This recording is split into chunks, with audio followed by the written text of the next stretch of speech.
Retour dans cette émission avec la troisième et dernière partie. Nicolas, je retourne vers vous. Vous avez la Covid-19, ça sévit toujours au Togo. Nous sommes à 27 décès et plus de 1100 cas au Togo. Tu as une idée de comment se fait la gestion de cette maladie au Togo? Vous savez, quand cette maladie a commencé, bien quand cette pandémie a commencé à tuer en Italie, Espagne, France et autres, nous avons déjà, comme à notre habitude, étant journaliste, sonné l'alerte. Mais pendant ce temps, nos autorités pensaient plus aux élections. Comment arrêter Agboyomé, comment tripatouiller les chiffres, qu'est-ce qu'il faut faire pour se maintenir au pouvoir. C'est ce qu'eux, ils étaient en train de faire. Mais après, on nous fait savoir que c'est comme ça. Il y a une salle au CHU Campus pour ce cas de maladie et que le Togo est déjà prêt pour ça. À notre fort étonnement, cette salle qu'on est en train de dire est une pièce avec quelques lits. Et voilà, c'était ça. Il a fallu qu'on commence à avoir des cas qu'on court vers le CH de Lomé Commune, qu'on déplace nuitamment et précipitamment les malades qui y sont et pour qu'on prenne là-bas comme centre du Covid. C'est déjà quelque chose qui a sidéré. Et puis la mort du confrère, paix à son âme, Dominique Alizou, tout ça là a fait que vous allez voir qu'ils ont commencé d'une manière ou d'une autre à bouger, mais toujours comme ils sont habitués à faire le business derrière les cache-nez et le produit hydroalcoolique qu'il faut prendre pour laver chaque fois la main. Ils ont fait leur business, ils ont commencé à faire leur business derrière, mais d'une manière ou d'une autre, ils ont un peu bougé. Maintenant, qu'est-ce qu'on a constaté? Si on devait dire, moi je le dis chaque fois, si on devait dire que le Togolais n'est pas sorti de son pays, le Togolais n'est allé nulle part, et que nous sommes Togolais, que nous sommes au Togo, on parlera de Covid-19, mais nous, on n'entendra pas parler de Covid-19. Ce sont ceux qui sont au pouvoir, qui ont de l'argent, qui envoient leurs femmes, leurs enfants, leurs copines, leurs maîtresses et autres à l'étranger, qui sont revenus avec cette maladie. C'est ce qui a fait aujourd'hui que nous avons cette maladie au Togo.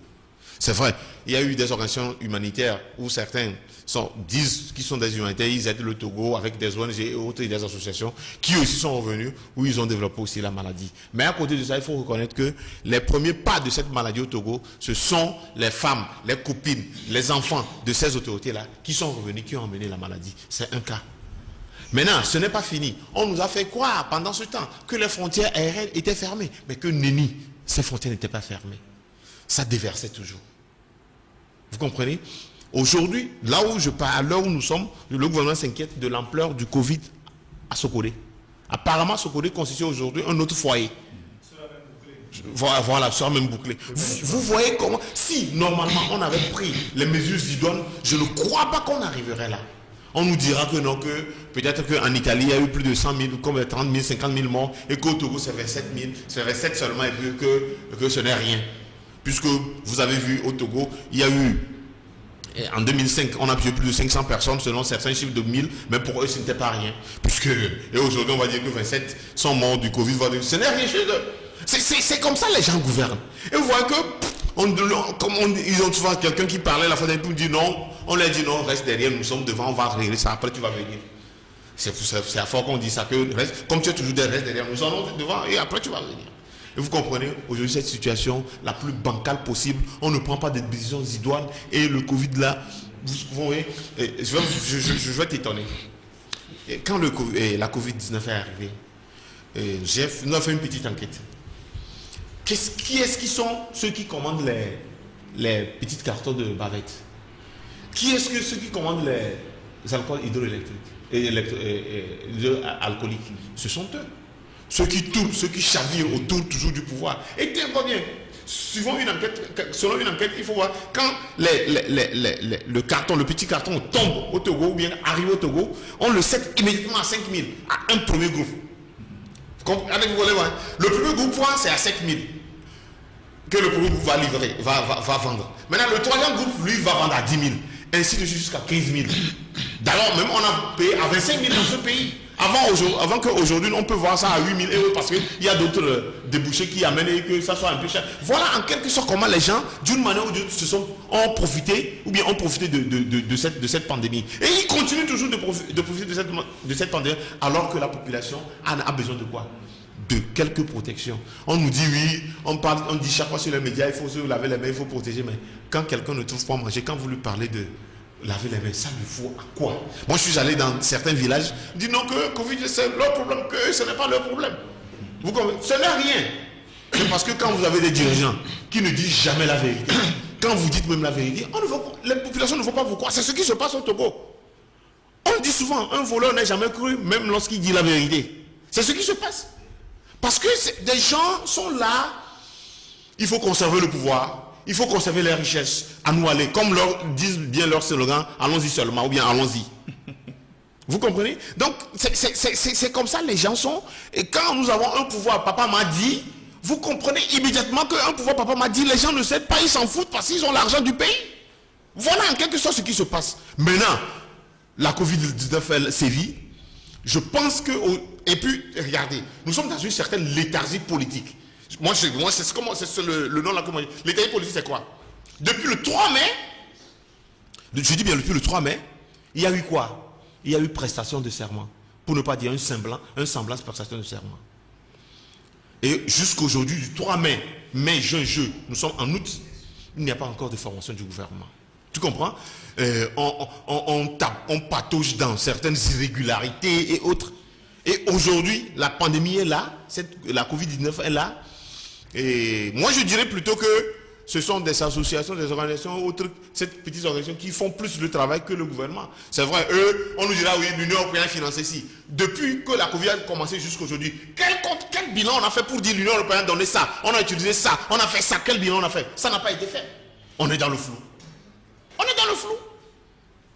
On est dans le flou. Et aujourd'hui, les choses se compliquent. Nous avons des cadavres non encombrants et des cadavres encombrants. Les cadavres non encombrants, c'est Feu de Nkodio Personne qui a été inhumé la fois dernière. Non encombrant, c'est Agboibo qui est toujours en France. Non encombrant, c'est Pabré qui s'est associé. Et les cadavres encombrants, c'est le jeune Mohamed qui a été tué en midi, vers 11h45, la fois dernière, à ciel ouvert. On ne peut pas comprendre. Qui a été abattu.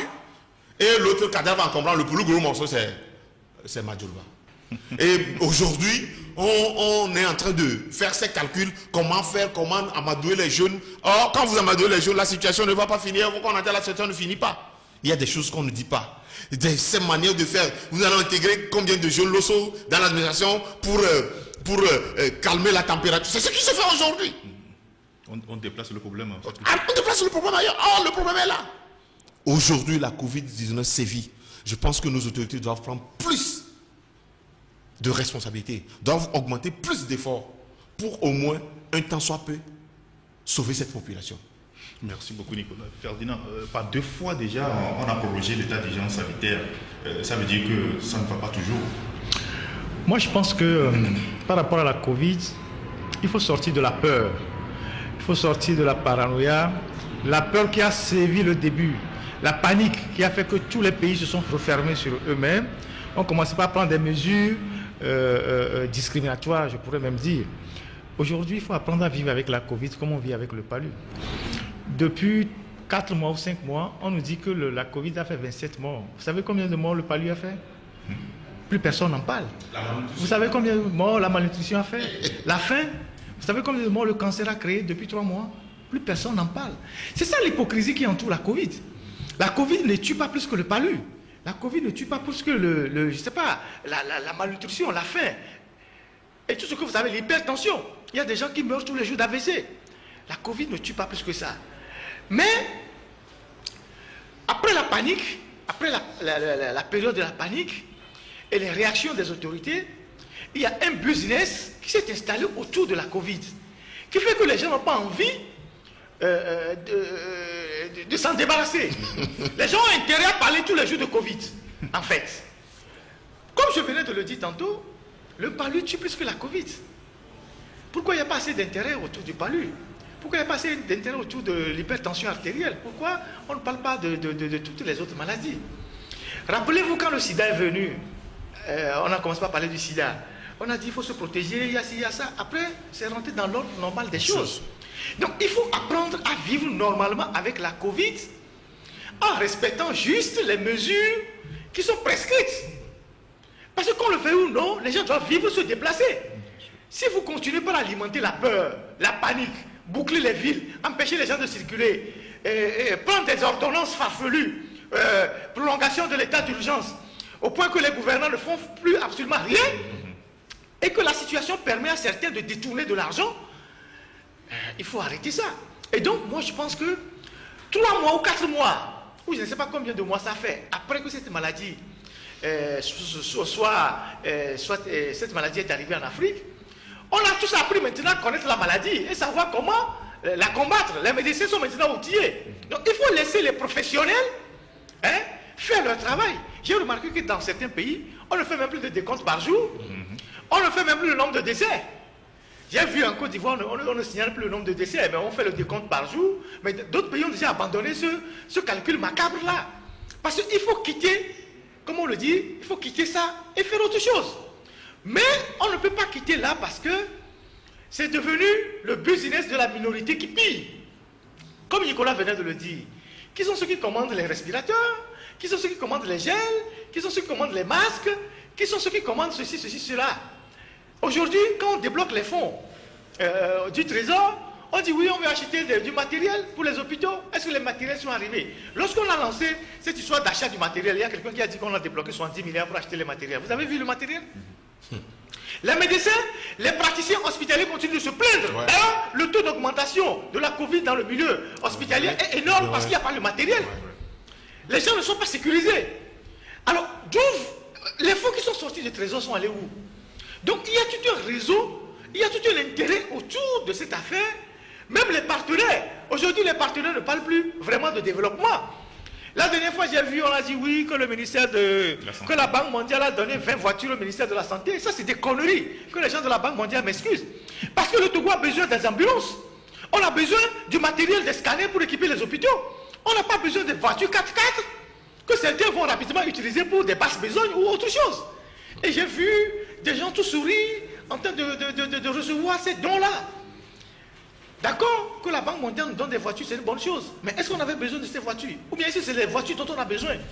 Est-ce qu'on n'a pas plus besoin d'ambulances aujourd'hui? On n'a pas plus besoin d'équiper les hôpitaux en scanner aujourd'hui? Parce qu'avec le scanner, en Europe, on a réussi à faire des tests massifs pour détecter les malades de Covid. Et on a pu les prendre rapidement en soins pour pouvoir les sauver. Alors nous, on va prendre des voitures, on est content. Donc cette affaire arrange beaucoup de gens. Les partenaires en développement, Banque mondiale, FMI, francophonie, tout ce que vous savez, comme partenaire multilatéral et tout ça. Et ça arrange les gouvernants, ça arrange même les ONG qui ont changé comment je dirais ça, d'intérêt de leurs associations. Les gens ont changé des centres d'intérêt, ils ne font plus dans le développement communautaire, ils ne construisent plus les écoles, et ils font tout le monde maintenant fait dans la Covid. Parce que c'est là où il y a de l'argent. Tout comme vous avez vu par exemple dans nos villes, au Carrefour, tout le monde vend les masques. C'est le nouveau business. Et donc, les maladies qui tuent le plus que la Covid, plus personne n'en parle. Si on vous demande demain de faire le bilan des gens qui sont morts de palu depuis le 1er janvier jusqu'à ce jour, vous verrez que c'est 100 fois supérieur au nombre de gens qui sont morts de Covid. Mais personne n'en parle.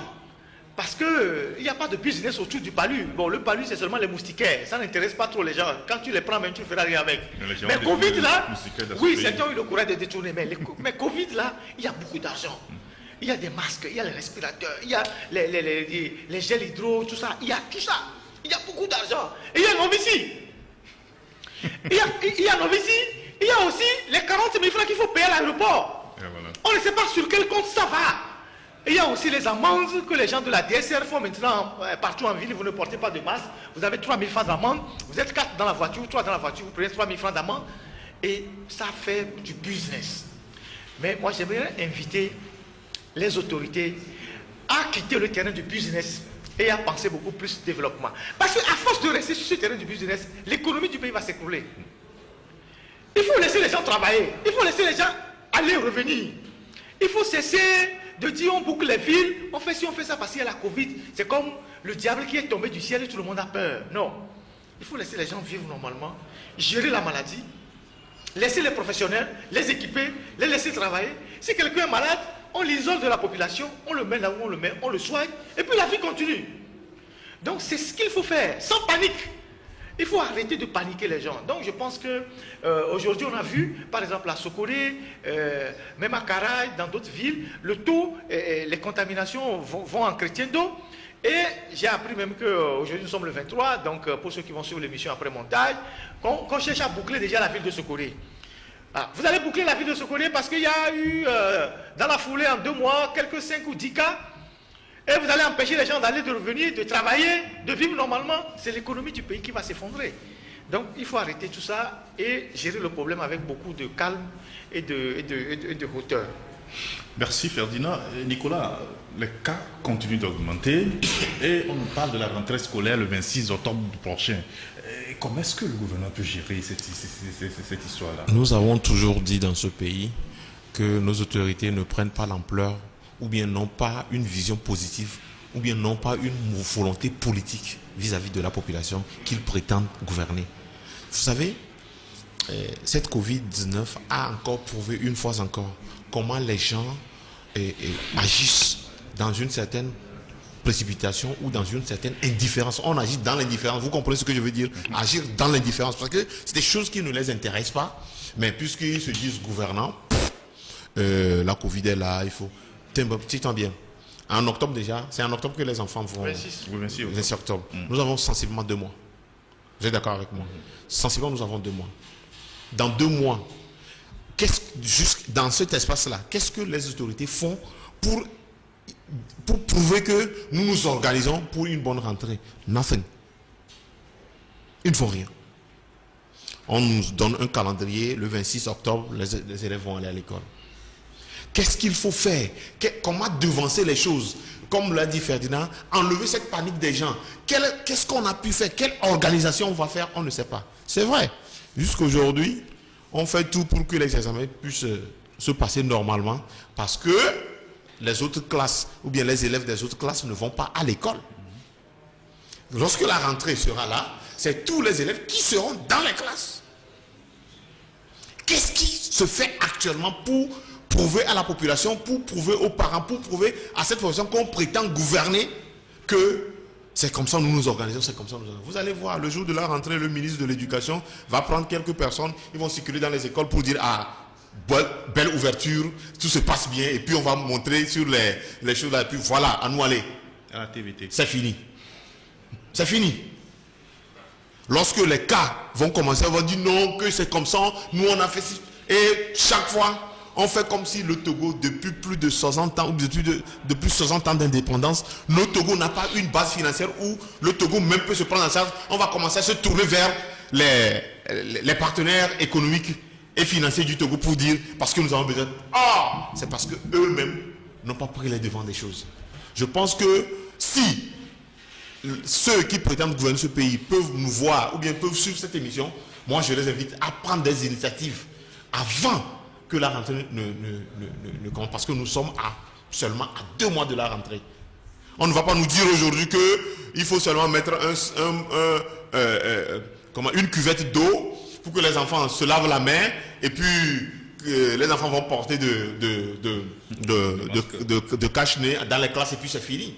Parce que, tenez-vous bien, quand vous arrivez au lycée 2, j'avais dit aujourd'hui, en classe de seconde A4, il y a 145 élèves avant qu'on aille au Covid. Comprenez bien, les classes sont pleines. Vous allez voir des classes de 150 élèves. Le professeur ne peut même plus circuler. Et ça, ce n'est pas inquiétant. On a donné le calendrier. La rentrée, on va commencer à patauger. Et quand les enfants vont commencer à développer la maladie, on dira non, c'est parce qu'on a parlé en vain de se protéger, les enfants de se protéger, c'est pourquoi.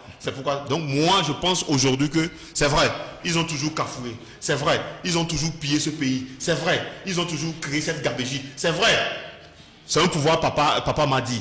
Mais de grâce, nous sommes parents, nous sommes papas, nos enfants vont aller à l'école. Il faut qu'ils prennent le devant des choses pour que au moins pour que cette rentrée-ci, la rentrée 2020-2021, soit une réussite et que cette pandémie ne crée pas d'autres frayeurs au sein de nos enfants qui sont des élèves qui iront le 26 octobre prochain à l'école. Merci Nicolas. Ferdinand, je sais que vous avez quelque chose à ajouter à cette question-là. Je vous ajoute une autre. On a l'impression que c'est le Covid qui bloque aussi le gouvernement. Alors, avant d'arriver sur la question du gouvernement, ce que Nicolas vient de dire, il faut voir l'université déjà. L'université a repris les cours, mais là, on a arrêté certains programmes parce qu'on a vu qu'il y a des contaminations, les étudiants ne respectaient pas les mesures barrières et on sait le taux d'occupation de nos amphithéâtres à l'université. C'est la Chine populaire. Et c'est la même chose que les écoles. Et comme je venais de le dire, le taux de létalité de la Covid est plus faible par rapport aux autres maladies. Donc il faut trouver une solution et avancer. Alors, j'avais déjà dit au cours d'une émission ici, sur ce plateau, il y a 2 ou 3 mois, 2 mois, que le vrai problème que le gouvernement va affronter, c'est la rentrée prochaine. Alors, si on avait des gens qui faisaient de la planification, et j'avais même fait des propositions, à savoir que le gouvernement dégage de l'argent, peut-être 100 milliards, 30 milliards, 20 milliards, convoque tous les entrepreneurs et recense les zones où les élèves sont trop pleins dans les classes pour mettre rapidement en place un programme de construction rapide des salles de classe. En 2 mois, on peut régler ce problème-là. On recense tous les établissements, depuis le mai jusqu'à 5AC, les endroits où les élèves sont... je ne sais pas comment... Ils ont un nombre pléthorique. Voilà, il y a un nombre pléthorique dans les classes. On s'engage à dédoubler les classes. Alors, on fait appel aux entrepreneurs, on met de l'argent à disposition, on partage à chaque entrepreneur, selon les capacités de chaque entreprise, le nombre de classes à construire en moins de 2 mois. On commande les tables bancs. Et on fait appel maintenant aux enseignants. Les enseignants qui sont partis à la retraite et qui sont capables de reprendre les cours, on leur fait un contrat spécial de peut-être 1 an, le temps de former de nouveaux enseignants. C'est comme ça que vous pouvez régler le problème. Alors, si vous dormez, vous dites qu'il n'y a pas d'argent, alors que vous dépensez de l'argent pour les futilités, il suffit d'arrêter 2 ou 3 barons dans ce pays, on peut retrouver 20 milliards pour commander, pour construire les classes. Pour construire les classes. Parce que c'est un programme urgent qu'il faut mettre en place. Quand la Covid est née en Chine, qu'est-ce qu'on a fait? On a construit un hôpital en 10 jours. Ça veut dire que l'État a la capacité de répondre au mal qui est en face de lui. Et la résilience vient de là. Et donc, nous devons avoir des gouvernants capables d'imaginer une solution au mal et rapidement. Parce que dans 2 mois, aucun parent n'accepterait que ses enfants aillent à l'école où ils vont se retrouver 4 par banc, 3 par banc et prendre la maladie et revenir contaminer les autres à la maison. Ça va être une panique générale. Déjà que l'université est en train de revoir ses programmes parce qu'ils ont constaté les faits. Alors, là, vous nous renvoyez au gouvernement. Depuis 6 mois ou 8 mois, on n'a pas de gouvernement. Bon, on en a un, mais qui ne fait plus rien, qui est totalement à faune, qui est totalement en léthargie. On ne sait pas ce qui se passe. Et pour que des gens puissent prendre des décisions et affronter ce que je suis en train de dire là, il faut un gouvernement solide. Et depuis la prestation de serment, on n'a pas de gouvernement. Comme si la machine est totalement sclérosée, grisée, les gens ne savent plus quoi faire avec le pouvoir. Et donc on est là, tourné en rond comme des cafards asphyxiés. Et on met cette défaillance de la formation du gouvernement sur le dos de la Covid et de la prolongation de l'état d'urgence. Et vous avez vu le cafouillage la dernière fois sur la prolongation de l'état d'urgence. Lorsque l'état d'urgence précédente est arrivé à terme, il a fallu que ce soit la presse qui dise oui, est-ce que ça continue, ça ne continue pas, pour qu'on sorte une décision sur WhatsApp. Et cette décision-là, vous allez voir l'incongruité des dates. On signe une décision le 14 août et on dit qu'elle prend effet le 1er août. Ça veut dire même qu'il n'y a plus personne qui travaille dans ce pays, il n'y a pas d'autorité. Parce qu'on ne peut pas sortir une décision comme ça de prolongation de l'état d'urgence. Et on dit l'état d'urgence prend effet le 1er août, alors que la date de signature de la décision, c'est le 14 août. Ça a échappé à tout le monde, personne n'a vu ça. Ça veut dire qu'il n'y a plus personne à bord du bateau, où c'est totalement la dérive. Et donc, c'est dans ces conditions-là que nous sommes Personne ne sait ce qui se passe demain, ce qui va se passer demain. Tout ce qui intéresse les gens, c'est l'argent de la Covid. Covid, argent. Est-ce qu'on a même besoin encore de prolonger l'état d'urgence? Parce que ce qui se passe aujourd'hui, c'est toute une... C'est une rubrique qu'il faut consacrer à la violation systématique de la Constitution. Nous avons l'impression que la Covid sert maintenant d'argument à décréter un état d'urgence d'un pays pour empêcher les autres acteurs politiques de mener des activités. C'est de ça qu'il s'agit. On viole la Constitution parce qu'on a dit on allait à l'Assemblée nationale a donné un quitus. Maintenant, on gouverne par ordonnance, on sort les notes comme on veut, même les notes les plus farfelues. Donc, voilà la situation dans laquelle nous sommes. Et généralement, on dit oui, nous critiquons, mais on critique, on fait des propositions. Si nous avons un ministère, nous avons plusieurs ministères qui s'occupent de l'éducation. Le ministère de l'enseignement supérieur, le ministère de l'enseignement technique, le ministère de l'enseignement primaire et secondaire. Tous ces gens-là doivent s'asseoir et proposer quelque chose, un plan urgent pour permettre à ce qu'à la rentrée prochaine, les élèves aillent à l'école dans de bonnes conditions.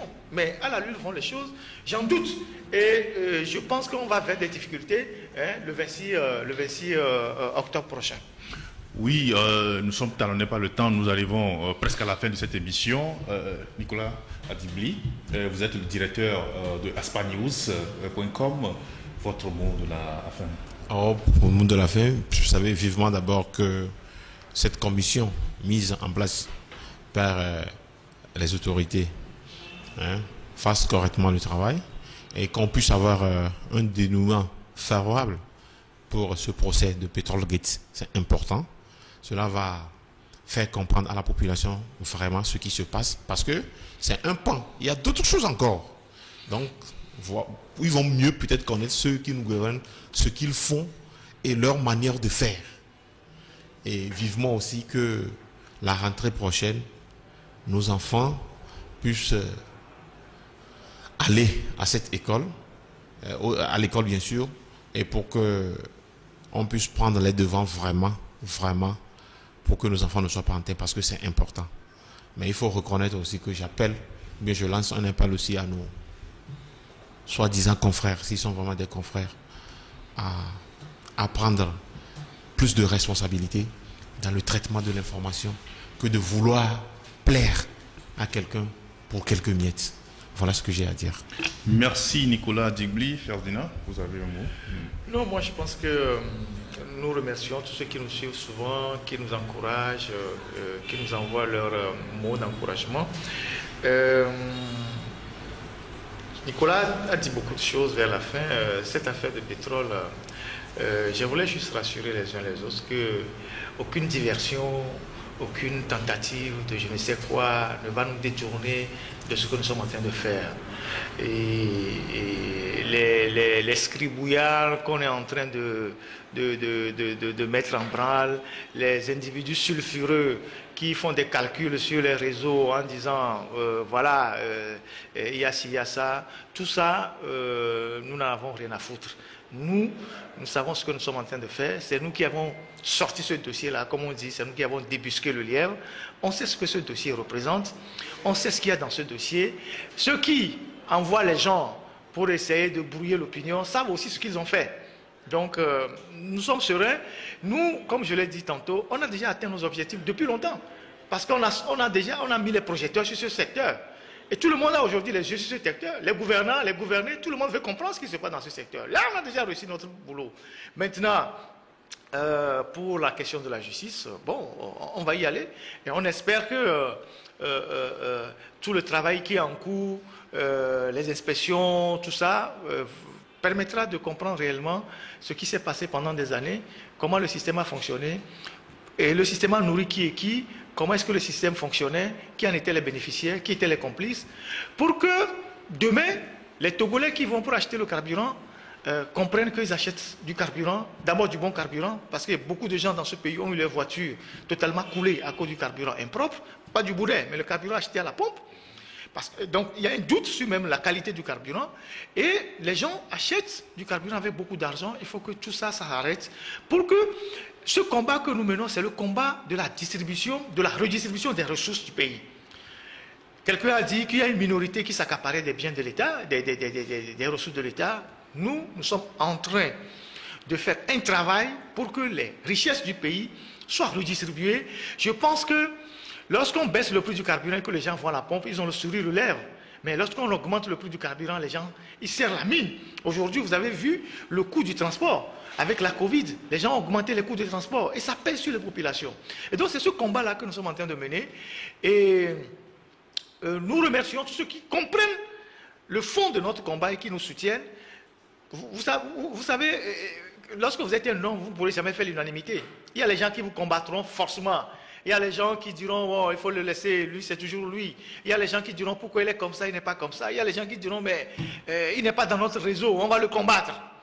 Tous ces genres de comportements ne doivent pas nous décourager si nous sommes déterminés à atteindre nos objectifs. Et donc, dans cette affaire-là, il n'y a pas plus serein que nous.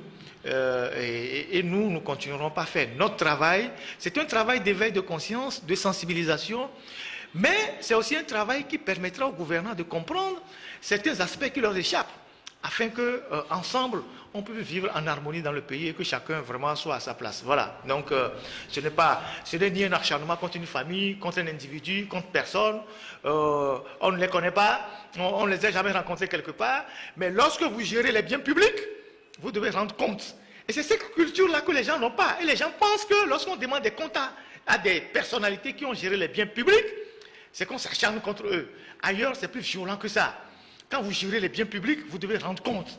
Parce que c'est tout l'argent de la République que vous gérez. Et donc, cette culture-là, les Togolais ne l'ont pas. C'est maintenant que nous devons l'inculquer aux Togolais pour que les Togolais soient exigeants, pour que la redevabilité, au niveau de la gouvernance, soit une réalité dans notre pays. Voilà le combat que nous menons. Et nous remercions tous ceux qui nous comprennent, tous ceux qui nous soutiennent dans ce combat-là. C'est au risque de notre vie, c'est au péril de notre vie. Vous ne pouvez pas imaginer ce que nous subissons, la pression, les menaces, tout. Mais, comme je l'ai dit tantôt, dans ce pays, nous avons déjà tout perdu. Nous n'avons plus rien à perdre. Donc, il faut qu'on y aille. Et que demain, on le fait pour nos enfants, pour l'avenir de tout un chacun. Sinon, on n'aura plus de pays. Nous ne partirons pas tous de ce pays, quand même. Ceux qui sont partis il y a des années sont en train de vouloir revenir. Mais le pays n'a pas changé. Mais nous devons faire en sorte que ce pays change. Les Maliens ont réussi un coup extraordinaire. Nous aussi au Togo, nous devons faire en sorte que les gens comprennent que ce pays doit avancer et que les richesses de ce pays doivent profiter à tous les Togolais. Voilà ce que je voulais dire. Parce qu'il est anormal que sur l'ensemble du territoire togolais, il n'y ait pas un seul scanner dans les hôpitaux publics.